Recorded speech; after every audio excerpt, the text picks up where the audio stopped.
Practising gynaecologist eight Delhi. आज मैं teenage girls के गायनिक की प्रॉब्लम्स को लेकर बात करने के लिए आई हूँ आपके पास।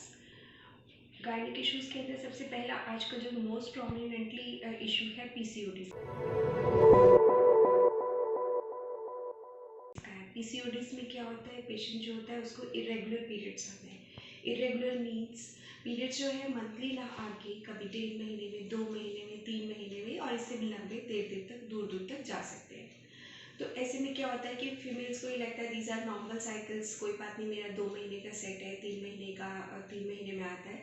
नहीं, ऐसा नहीं होना चाहिए। मंथली जो है आपको ऑलमोस्ट 1 से 1.5 महीने के अंदर आ जाना चाहिए। अगर आपको पीरियड्स इरेगुलर आते हैं तो आपको किसी भी गायनोकोलॉजिस्ट को जाकर मिलना चाहिए। अब पीसीओडी के अंदर जो और इश्यूज इसके साथ रिलेटेड होते हैं वो क्या है, एक तो है थायराइड का इशू भी हो सकता है, इसके साथ में ओबेसिटी हो सकता है, आपको फेस के ऊपर हेयर ग्रोथ हो सकती है। तो ये सारे इश्यूज जो होते हैं पीसीओडी से रिलेटेड है। बेसिकली जो ये है जेनेटिक डिसऑर्डर है, साथ में हमारा लाइफस्टाइल डिसऑर्डर भी है।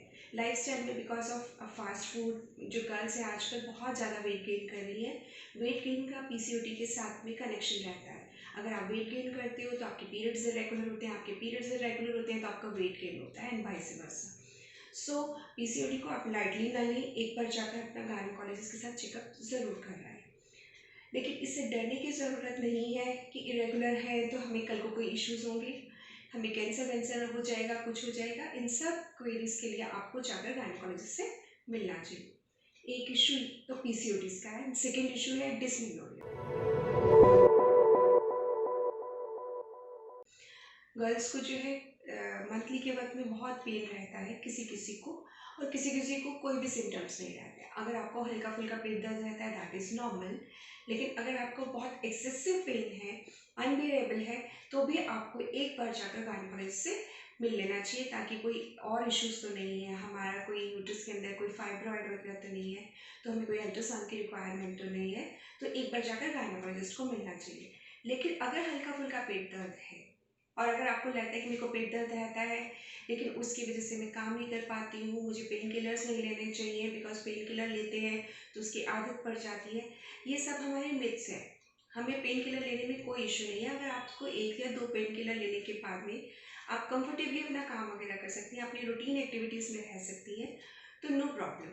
लेकिन अगर आपको लगता है कि नहीं, बिल्कुल बेड रिडन हो जाती है, अगर ऐसा कुछ इशू रहता है तो you should always see your gynaecologist.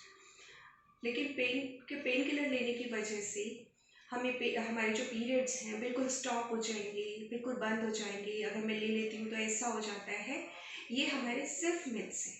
हमें हमेशा सिर्फ पेन टॉलरेट नहीं करते रहना चाहिए, एक आधा मेडिसिन लेके अपनी लाइफ को कंफर्टेबल बना लेना चाहिए।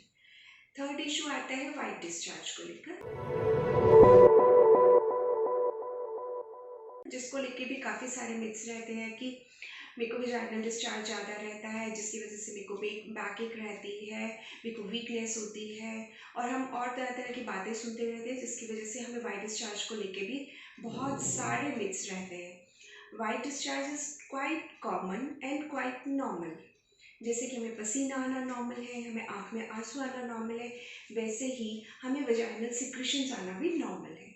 हमें कब गायनोकोलॉजिस्ट को मिलना चाहिए, जब हमें नीचे ईचिंग का इशू हो, स्मेल का इशू हो, then only it is worrisome. Otherwise vaginal discharge is also very much normal. हमें सिर्फ इसीलिए नहीं जाके डॉक्टर को दिखाना है कि हमें vaginal discharge है, हमारा डिस्चार्ज बंद कर दो। There is no way to stop it because this is a normal secretion. Abnormal secretion में आपको क्या होगा, ईचिंग होगी, नीचे आपको स्मेल आएगा। अगर ये दोनों चीज़ें चल रही हैं then you should always see gynaecologist. Okay, but आप ये बोलो कि नहीं स्टॉप हो जाए, this is under the hormone influence, तो it can not be stopped. The fourth issue is regarding sex. Females जो है, गर्ल्स जो है, अपने पेरेंट्स के साथ में सेक्स के बारे में बात करने में शाय होती हैं, so they don't know the safe sex practices.